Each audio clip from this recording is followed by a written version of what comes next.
പേരൂർക്കടയിൽ നിന്നുള്ള തത്സമയ ദൃശ്യങ്ങളാണ് നമ്മൾ കാണുന്നത്. നേരത്തെ ശശി തരൂർ ക്രെയിനിൽ ഉയർന്നു പോകുന്നത് കണ്ടു. ഒപ്പം അച്ചുമ്മനായിരുന്നു. ഇപ്പോൾ രാജീവ് ചന്ദ്രശേഖറും വി രാജേഷും NDAയും അതുപോലെ തന്നെ UDFും ശക്തിയ പരസ്പരം അവർ ആകാശത്ത് വെച്ച് കണ്ടുമുട്ടുന്നു. ശശി തരൂരും രാജീവ് ചന്ദ്രശേഖറും അവർ ആകാശത്ത് വെച്ച് കണ്ടുമുട്ടുകയാണ്. ക്രെയിനിൽ ഇരുന്നു കൊണ്ടുള്ള പരസ്പരം അവരൊരു ഹലോ പറയുമോ? ഇരു കൊടികളും വീശുന്നുണ്ട്. രാജീവ് ചന്ദ്രശേഖറും ശശി തരൂരും എയറിലാണ്. തിരുവനന്തപുരത്ത് പേരൂർക്കടയിൽ നിന്നുള്ള ദൃശ്യങ്ങളാണ് പ്രേക്ഷകർ ഇപ്പോൾ കണ്ടുകൊണ്ടിരിക്കുന്നത്. വർണ്ണ ബലൂണുകൾ ഉയർന്നു പൊങ്ങുന്നുണ്ട്. സ്ഥാനാർത്ഥികൾ രണ്ടുപേരും അണികളെയും ഒപ്പം തന്നെ വോട്ടർമാരെയും അഭിവാദ്യം ചെയ്യുന്നത് ക്രെയിനിൽ നിന്നുകൊണ്ടാണ്. രാജീവ് ചന്ദ്രശേഖറിന്റെ ക്രെയിനിൽ നിന്ന് ഒരു ചിത്രം കൂടി തൂങ്ങിക്കിടപ്പുണ്ട്. അപ്പുറത്ത് ശശി തരൂരിന്റെ ക്രെയിനിലും സമാനമായ സജ്ജീകരണമാണെന്ന് തോന്നുന്നു. ഒന്നിലും പരസ്പരം വിട്ടുകൊടുക്കുന്നില്ല.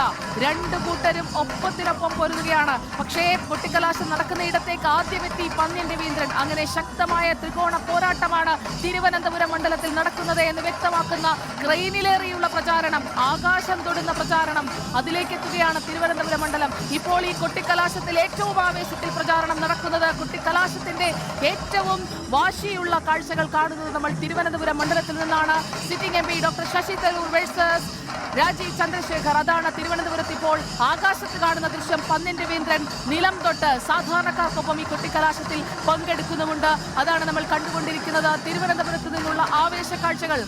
സംസ്ഥാനത്തിന്റെ വിവിധയിടങ്ങളിൽ കൊട്ടിക്കലാശം നടന്നുകൊണ്ടേയിരിക്കുകയാണ്. അല്ലമീൻ നമുക്കൊപ്പം ഉണ്ടെങ്കിൽ, അലമീൻ ശശി തരൂർ ക്രെയിനിൽ കയറിയാൽ രാജീവ് ചന്ദ്രശേഖറും ക്രെയിനിൽ കയറും. ഒപ്പത്തിനൊപ്പം ആകാശത്ത് നിന്നുകൊണ്ട് രണ്ട് സ്ഥാനാർത്ഥികളും എയറിലാണ്. അമീൻ,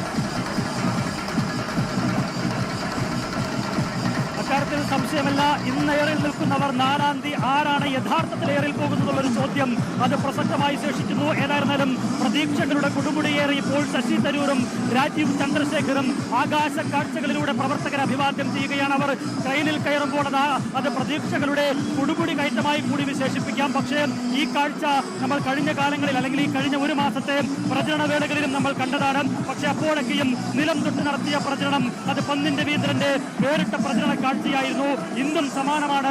ശശി തരൂരിനെ പോലെ രാജീവ് ചന്ദ്രശേഖരനെ പോലെ ഘടാഘടിയന്മാരായ രണ്ട് സ്ഥാനാർത്ഥികൾ എയറിൽ നിന്ന് വലിയ തലപ്പൊക്കത്തിൽ നിന്ന് തെരഞ്ഞെടുപ്പിനെ നേരിടുമ്പോൾ പ്രവർത്തകരെ ഇപ്പോൾ അഭിവാദ്യം ചെയ്യുമ്പോൾ സാധാരണക്കാരന്റെ പ്രതിനിധി എന്ന് ആവർത്തിച്ച് പറഞ്ഞുകൊണ്ട് മണ്ണിന്റെ മണമുള്ള, കർഷകന്റെ മണമുള്ള, മണ്ണിന്റെ മണമുള്ള സ്ഥാനാർത്ഥി എന്ന് വിശേഷിപ്പിക്കുന്ന പന്ന്യൻ രവീന്ദ്രൻ നിലത്തുനിന്ന് പ്രവർത്തകരെ അഭിവാദ്യം ചെയ്യുന്ന, അഭിസംബോധന ചെയ്യുന്ന ഒരു കാഴ്ച.